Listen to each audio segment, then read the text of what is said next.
Estamos de volta para este bloco. Vamos debater o papel do direito e da filosofia e da hermenêutica, né? Estamos aqui com o professor Ernildo Stein. É uma surpresa aqui, ó. Eu vou mostrar aqui Compreensão e Finitude. Olha o que eu achei na biblioteca. E eu tenho um xerox disso guardado que tu mesmo me deste há um tempo atrás, há muitos anos atrás. E a surpresa daqui é que esse aqui é antes da defesa e aí é escrito à máquina. Está aqui escrito à máquina com os sublinhamentos. Não sei se a câmera consegue, se a câmera consegue pegar. Está escrito à máquina. São os originais. Que é uma coisa muito interessante aqui, compreensão e finitude. A tese de livre-docência a fim de receber o título de doutorado. Exatamente. Muito bem. Nós falávamos antes, então, na continuidade, a questão da hermenêutica, né, que é central e muitos dos teus livros e textos fala sobre hermenêutica. Gadamer trabalhou hermenêutica filosófica, Heidegger filosofia hermenêutica e não vai ser uma... Não estou pedindo aqui que explique o que seja hermenêutica e nem o que Gadamer e Heidegger pensavam nesse curso, mas como pode ser importante, digamos assim, eles para a hermenêutica jurídica? Eu poderia dizer o seguinte, que já nos debates de política estudantil, em 62, quando eu era presidente da União Estadual dos Estudantes, todos os meus colegas vinham com um volume de Lenin ou um volume de Marx debaixo do braço. E eu, quando abria um encontro como presidente da União Estadual dos Estudantes, tirava debaixo do braço e punha na mesa Verdade e Método. Portanto, Verdade e Método, a hermenêutica filosófica, me acompanham desde 62. 2 anos depois da publicação, eu já tinha um exemplar que eu li. Em 65, Heidegger me recomendaria fortemente que eu estudasse o ciclo hermenêutico a partir daí. Mas e quando eu escrevi logo em seguida o texto História e Ideologia, eu já procurei vincular as questões políticas, ideológicas e as questões jurídicas ao problema, que significaria um outro paradigma, que na época eu não tinha plena consciência. Mas certamente me fez essa ocupação com esses temas em Gadamer, em Heidegger, voltar a velhos tempos do direito, que me parecia anquilosado, fossilizado, por mais que alguns dos professores tentavam fazer ginástica de salvar com algum tomismo um pouco mais avançado a questão do direito. Para mim, se tornou fundamental olhar a questão do problema da compreensão e o problema do envolvimento de todo o campo do conhecimento naquilo que eu chamaria assim, na ideia de um processo de historicidade. E, portanto, a compreensão seria caracterizada por uma historicidade, o que significa a inesgotabilidade de todo o tipo de discurso, mesmo o discurso científico. E foi aí que Gadamer, evidentemente, com Verdade e Método, e alguns outros livros que eu li, que me reforçaram nessa ideia de pensar o paradigma do direito também, o paradigma de pensar o paradigma hermenêutica no direito, assim como eu pensava ele um pouco na teologia e como eu pensava também na literatura. E foi a partir daí que para mim parecia algo absolutamente insustentável se fazer um direito objetivista, fossilizado, um direito que simplesmente usava ornamentos filosóficos, mas não conseguia se fixar naquilo que na época eu chamava de estándar de racionalidade ou num modelo teórico de um outro paradigma, com outro tipo de discurso e um outro tipo de compreensão básica. E foi aí que a questão da hermenêutica se tornou central e, sem dúvida nenhuma, em muitas ocasiões, é claro que eu tentava ir sempre mais adiante, mas eu fui firmando o paradigma hermenêutico também aplicado ao direito como o que eu chamaria assim um novo paradigma e um novo modelo de racionalidade. Sem querer desprezar tudo que eu havia estudado, claro, mesmo no direito, o fundamental era encontrar não uma fundamentação última para o direito, mas encontrar aquilo que antecipa todo o entendimento no direito, todo o discurso teórico no direito. E foi nesse momento que eu encontrei um valor que eu chamaria, com Schnedelbach e outros, como hoje em dia falam, uma espécie de valor de transcendentalidade da hermenêutica que precede todo tipo de uma fundamentação transcendental pelo entendimento. Para mim, o fundamental era através do processo da compreensão e da pré-compreensão. E nesse sentido, a hermenêutica parece é fundamental para mostrar que não basta simplesmente superar a fossilização de um positivismo clássico, mas também não dá para entregar isso para um subjetivismo, isto é, então a hermenêutica, como tu mesmo dizes, é uma cadeira que se assenta no meio entre o objetivismo e o subjetivismo, e nesse sentido que nós tentamos, por exemplo, na crítica hermenêutica do direito, nós estamos tentando exatamente fazer o aproveitamento disso para mostrar que se queres dizer algo sobre um texto, para falar da importância do direito, deixa que o texto te diga algo, por exemplo. Claro.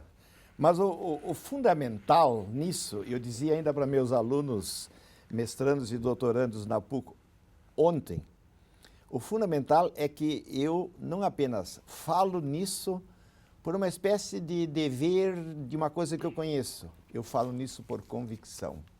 Eu tenho certeza que o paradigma hermenêutico, o paradigma da pré-compreensão foi definitivo e essa é a grande, de certo modo, não digo invenção, mas a grande introdução no debate filosófico na filosofia hermenêutica de Heidegger, depois na hermenêutica filosófica de Gadamer, levando adiante Heidegger em certo sentido, mas isso é apenas, muitas vezes, esquecido.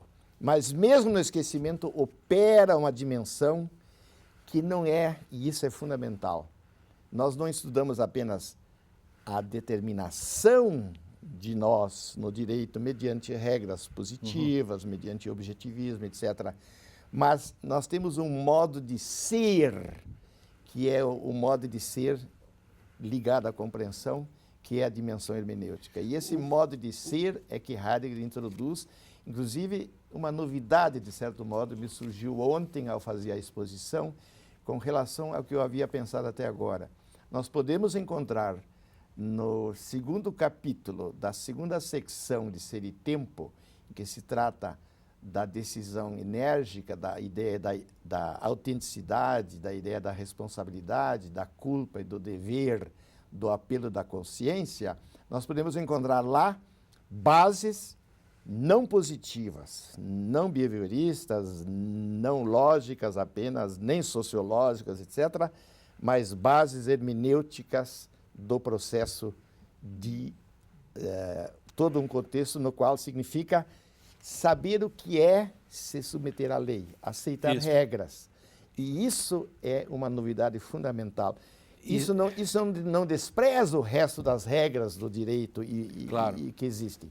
Mas isso mostra que quando eu opero com isso, eu de antemão já operei com uma estrutura e um modo de ser. Isto quer dizer, por exemplo, que é equivocado ou ilusão dos juristas pretensamente críticos acharem que por dizer que a subsunção está morta ou que basta superar o velho positivismo clássico e aí usar a hermenêutica para isso é um equívoco simplesmente porque não adianta colocar no lugar de uma espécie de mito do dado do direito botar um sujeito que se é senhora da lei. Evidentemente. Dos sentidos. Esse é o grande equívoco, porque nós na filosofia... Esse é o ponto. Esse é o ponto central. Eu gosto muito de ter contato com a Unicinos, primeiro como instituição, depois no contato que eu tive através de professores, sobretudo depois através do Lênio, do seu instituto, da pesquisa dele, da sua obra na área da hermenêutica jurídica, mas da hermenêutica no sentido, não apenas um substitutivo de outras formas positivistas, etc.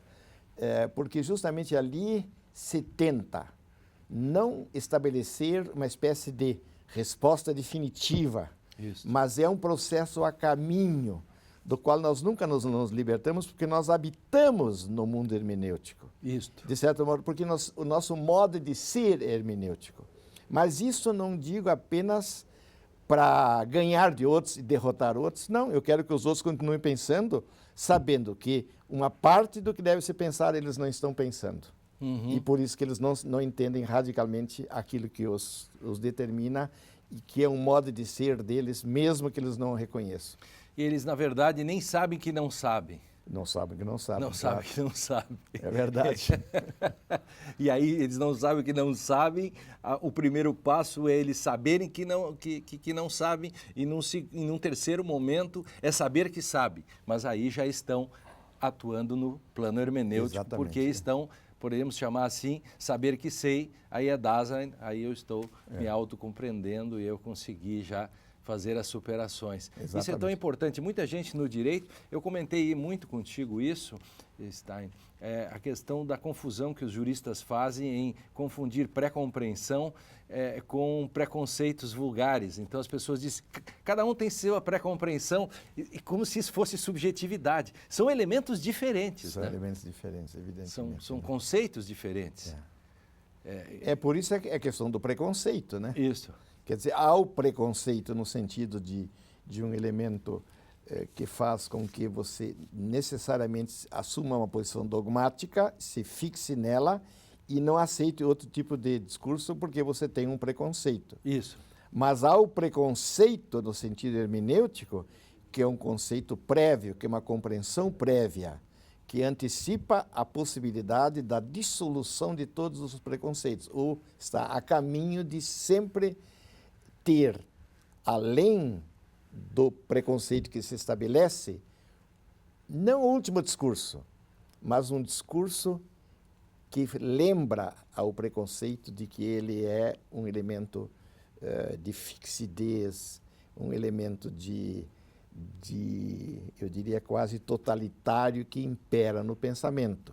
E por isso que há essa resistência, muitas vezes, ao aprofundamento das questões hermenêuticas. Quem confunde pré-compreensão, Vorverständnis, do Gadamer com o preconceito no sentido vulgar, acaba destruindo a própria obra do Gadamer, porque colocaria ele como um mero subjetivista. Sim, ele daria apenas... É o grande risco, né? Todos nós seremos mal compreendidos pelos... Não digo pelos não iniciados, mas por aqueles que estão fora ou que pensam que a questão da hermenêutica é secundária. Isso. Porque eles vão dizer que nós somos uns relativistas, que nós não temos condições de dar conta de um discurso que, de certo modo, se sustente na sua análise. Eu queria perguntar no início do próximo bloco, que é o último, que também quero falar do seu novo livro, sobre essa questão do relativismo que tu e eu e tantos outros somos absolutamente contra. Vamos agora para um rápido intervalo, acreditamos em verdade.